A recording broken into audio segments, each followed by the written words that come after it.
கர்த்தராகிய ஆண்டவர் வாக்கு கொடுக்கிறார், நான் உன்னை காப்பாற்றுவேன், நான் உன்னை காப்பாற்றுவேன். யாரை காப்பாற்றுவாராமா? யாரை காப்பாற்றுவாராமா? நெறிந்த நாணல்ல, யாரை காப்பாற்றுவாராமா? சத்தமா சொல்லுங்க.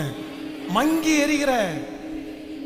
எரிகிற திரிய, மங்கி எரிகிறது. அது அணைஞ்சா என்ன, எரிஞ்சா என்ன? இதான் உலகம் சொல்லும். நீ அணைஞ்சா என்ன, எரிஞ்சா என்ன? நீ வாழ்ந்தா என்ன, செத்தா என்ன? நீ இருந்தா என்ன, போனா என்ன?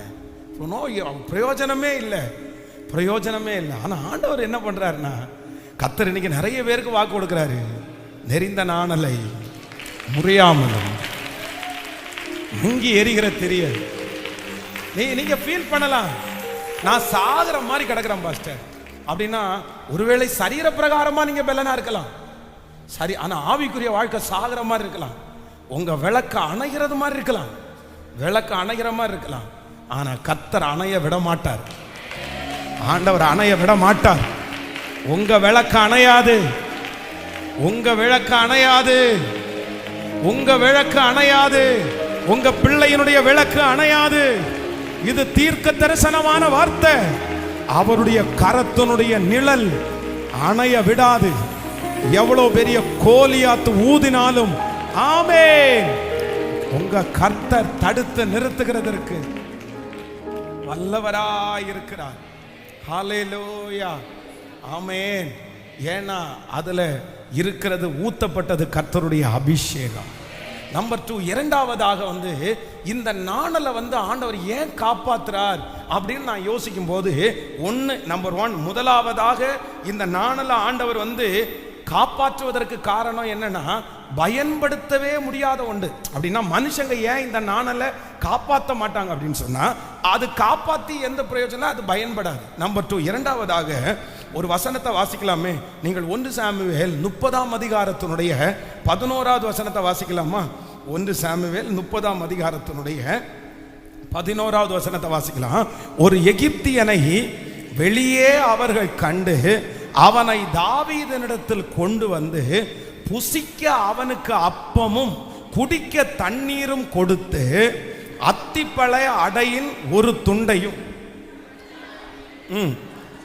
ஆமேன் வற்றலான 2 திராட்சை பழ குலையும் அவனுக்கு கொடுத்தார்கள். அதை அவன் சாப்பிட்ட பின்பு அவனுடைய உயிர் திரும்ப அவனுக்குள் வந்தது. அவன் ராப்பகல் 3 நாளாய் அப்பம் சாப்பிடாமலும் தண்ணீர் குடியாமலும் இருந்தான். தாவீது அவனை நோக்கி, நீ யாருடையவன், நீ எவ்விடத்தான் என்று கேட்டதற்கு அவன், நான் ஒரு அமலேக்கியனுடைய வேலைக்காரனாகிய எகிப்து தேசத்து பிள்ளையாண்டான். 3 நாளைக்கு முன் நான் வியாதிப்பட்ட போது என் எஜமானன் என்னை கைவிட்டான். நாங்கள் கிரேத்தியருடைய தென்புறத்தின் மேலும் யூதாவுக்கு அடுத்த எல்லையின் மேலும்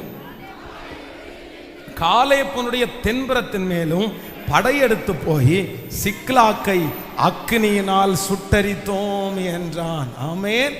ஆண்டவருடைய பிள்ளைகளே, இந்த இடத்துல என்ன நடக்குது அப்படின்னு சொன்னா, தாவீதும் அவனுடைய சேவகர்களும் யுத்தத்திற்கு போகும்போது சிக்லாக்கு என்ன, சிக்லாக்கில் இருக்கிற அவனுடைய மனைவி பிள்ளைகளை எல்லாம் இவங்க கொள்ளையடிச்சிட்டு போயிடுறாங்க. இந்த எகிப்தியர்கள் எடுத்துட்டு போயிடுறாங்க.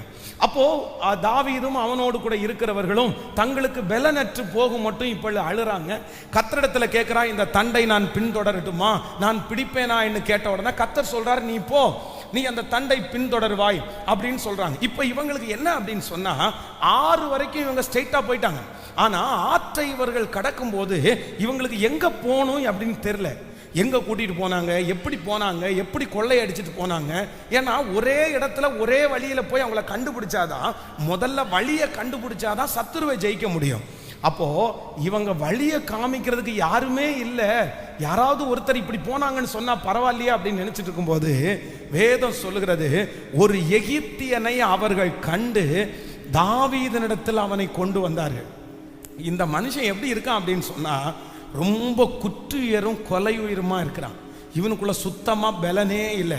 அப்ப இவங்க கொண்டு போன அப்பத்தையும் கொஞ்சம் இந்த திராட்சை வற்றலை இதெல்லாம் கொடுத்த உடனே அவனுடைய உயிர் அவனுக்கு திரும்பி வருது. திரும்பி வந்த உடனே தாவீது கேட்கிறாரு, எப்பா நீ யாருப்பா, நீ இங்க இடத்துல படுத்து கிடக்குற, நீ இந்த இடத்துக்கு வர்றதுக்கு காரணம் என்ன? வழியில் நீ கிடக்கிற. உடனே அவன் சொல்கிறான், இந்த மாதிரி 3 நாளைக்கு முன்னாடி எனக்கு ரொம்ப பலவீனம் ஆயிடுச்சு, நான் ரொம்ப சிக்காயிட்டேன். நாங்கள் எல்லாரும் சேர்ந்து போய் தான் சிக்கலாக கொள்ளையடித்தோம். நானும் ஒரு யுத்த வீரன், நானும் அதில் இருந்தேன். ஆனால் எனக்கு பலவீனம்னு தெரிஞ்ச உடனே என்னுடைய தலைவர் என்ன பண்ணிட்டாருன்னா, இந்த இடத்துலையே என்னை கைவிட்டுட்டு போயிட்டாரு. எனக்கு எதுவும் சாப்பிட கூட கொடுக்கல, என்னை கூட்டிட்டு போகணும்னு யாருமே நினைக்கல, நான் நல்லா வரணும்னு யாருமே நினைக்கல. இவ்வளவு பாடுபட்ட என்னை எல்லாருமே மறந்துட்டாங்க. நான் இந்த இடத்துலையே கடந்துட்டேன். ஆனால் நீங்க தான் இப்போ வந்து காப்பாற்றினீங்கன்னு சொல்லி எல்லா வழிகளையும் சொல்லி இவர்களை கூட்டிட்டு போறதற்கு அந்த மனுஷன் ஒரு காரணமாய் மாறினான். அப்போ நான் நம்புறேன், நம்மளை ஆண்டவர் காப்பாற்றுறாரு. நெறிந்த நானெல்லாம் ஆண்டவர் காப்பாத்துறாரு. இந்த உலகம் நம்மளை காப்பாத்தல.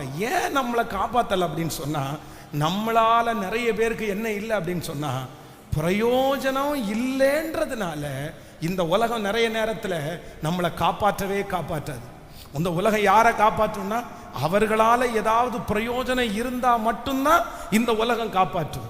பிரயோஜனம் இருக்கிற வரைக்கும் மட்டும்தான் நம்முடைய வீட்டில், நம்முடைய குடும்பத்தில் நமக்கு நிறைய பேருக்கு மரியாதை. ஆனால் என்னைக்கு நமக்கு பிரயோஜனம் இல்லாத ஒரு மனுஷனா நம்மளை மாற்றப்படுறோமோ, பிரயோஜனம் இல்லைன்னு தெரிஞ்சாங்களோ, அதுக்கப்புறம் நமக்கு செலவு பண்ணுறதுக்கோ, நம்மளை காப்பாற்றுறதுக்கோ, நம்மளை பாதுகாக்கிறதுக்கோ யாருமே இருக்க மாட்டாங்க. அதனால தான் கர்த்தர் இந்த மனுஷனை காண்பிக்கிறார். இந்த மனுஷனை வழியிலே விட்டுட்டு, நீ செத்தா கூட பரவாயில்ல, உன் தேவை எனக்கு முடிஞ்சிருச்சுன்னு விட்டு போகும்போது கர்த்தர் மட்டும் அவனுடைய ஜீவனை காப்பாற்றி வைத்திருந்தார்.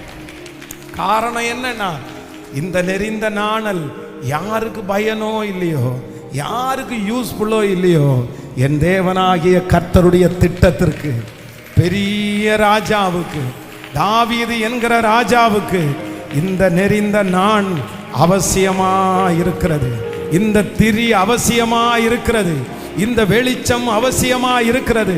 கர்த்தராகிய ஆண்டவர் வாக்கு கொடுக்கிறார், நான் உன்னை காப்பாத்துவேன். இந்த பிரச்சனையிலிருந்து உன்னை நான் காப்பாற்றுவேன். இந்த காற்றிலிருந்து நான் உன்னை காப்பாற்றுவேன். இந்த சூழ்நிலையிலிருந்து உன்னை நான் என்னுடைய கரத்தின் நிழலினால நான் மறைச்சு காப்பாற்றுவேன். நீங்க சொல்றீங்க, ஆண்டவரே என்ன நீங்க எதுக்கு காப்பாத்துவீங்க? நீ யாருக்கும் பிரயோஜனப்படாவிட்டாலும் கர்த்தர் வாக்கு கொடுக்கிறார், நான் உன்னை ஒரு பிரயோஜனமான கருவியாய் நம்புறவங்க கரங்களை மேல தட்டி உங்க மூலமாய் கர்த்தர் மகிமைப்பட போகிறார். உங்க மூலமா ஆண்டவர் யூஸ் ஆக போறாரு. உங்க மூலமா கர்த்தருடைய வார்த்தை நிறைவேற போகிறது. கைகளை தட்டி ஆமோதிக்கிற ஆண்டவரே, முழு பலத்தோட ஆமோதிக்கிறேன், முழு பலத்தோட ஆமோதிக்கிறேன். சொல்லுங்க சொல்லுங்க, அப்பா அப்பா. ஹalleluya, thank you Jesus. எத்தனை பேர் வேண்டாம் என்று வழியிலே தள்ளி விட்டுட்டு, உன்னால எந்த பிரயோஜனம் எனக்கு இல்லைன்னு நடு வழியில போட்டுட்டு போனாலும் என்னை காப்பாற்றுகிறதுக்கு ஒருவர் கர்த்தர் இருக்கிறார். எனக்கு தாவீதை போல கர்த்தர் அனுப்பி, தூதனை அனுப்பி, எனக்கு ஒரு தைரியத்தை ஆண்டவர் கொடுத்து, எனக்கு ஒரு திராட்சைப்பழ வற்றலை கர்த்தர் கொடுத்து, என்னை பலப்படுத்தி ஒரு பரம திட்டத்திற்கு கர்த்தர் என்னை கிருபையாய். ஹalleluya. நிறைய பேர் நீங்க கேட்டீங்கல்ல, எதுக்கு ஆண்டவரே என்ன காப்பாத்துனீங்க? எதுக்கு ஆண்டவரே என்ன உயிரோட வச்சிருக்கிறீங்க? எதுக்கு ஆண்டவரே என்ன முறிச்சு தள்ளிட வேண்டியதானே, என்ன பிடுங்கி போட்டுற வேண்டியதானே? அதுதான் 2 வருஷத்துக்கு முன்னாடியே இந்த விளக்கு அணைஞ்சு போக வேண்டிய விளக்கு தானே. அப்போ நீங்க அணைச்சிருந்தீங்கன்னா கூட நான் இன்னைக்கு நிம்மதியா போய் சேர்ந்திருப்பேன்ல, உங்க சமூகத்துல வந்திருப்பேன்ல. என் விளக்க திருப்பி எதுக்கு ஆண்டவரே பாதுகாத்தீங்க? எதுக்கு இப்போ குற்றுயிரும் கொலையுருமா நான் எரிஞ்சிட்டே இருக்கிறேன்? சின்னதா நான் எதுக்கு எரிஞ்சிட்டு இருக்கிறேன்? கையோட முடிச்சிடலாம் இல்ல, அன்னைக்கே நான் எடுத்துருக்கலாம் இல்ல. ஆனா கர்த்தர் உங்களுக்கு வாக்கு கொடுக்கிறார், இல்ல இல்ல, நீங்க யாருக்கு பிரயோஜனமோ இல்லையோ, நீங்க போடுற ஒரு ஸ்தோத்திரம் பிரயோஜனம், நீங்க ஜெபிக்கிற ஒரு ஜெபம் பிரயோஜனம். உங்க மூலமாய் கர்த்தர் நிறைய பேரை ரட்சிச்சிட்டு இருக்கிறாரு. உங்க மூலமா ஆண்டவர் நிறைய பேரை சந்திச்சிட்டு இருக்கிறாரு. நீங்க யாருக்கும் தெரியாத இடத்துல உட்கார்ந்து ஜெபம் பண்ற ஜெபத்தை கர்த்தர் கேட்டுட்டு இருக்கிறாரு. நீங்க படுக்கை அறையில ஜெபிக்கிற ஜெபத்தை கர்த்தர் கேட்டுட்டு இருக்கிறாரு. நீங்க விடுகிற பெருமூச்சுக்கு கர்த்தர் கணக்கு வச்சிருக்கிறாரு. கர்த்தர் கணக்கு வச்சிருக்கிறாரே.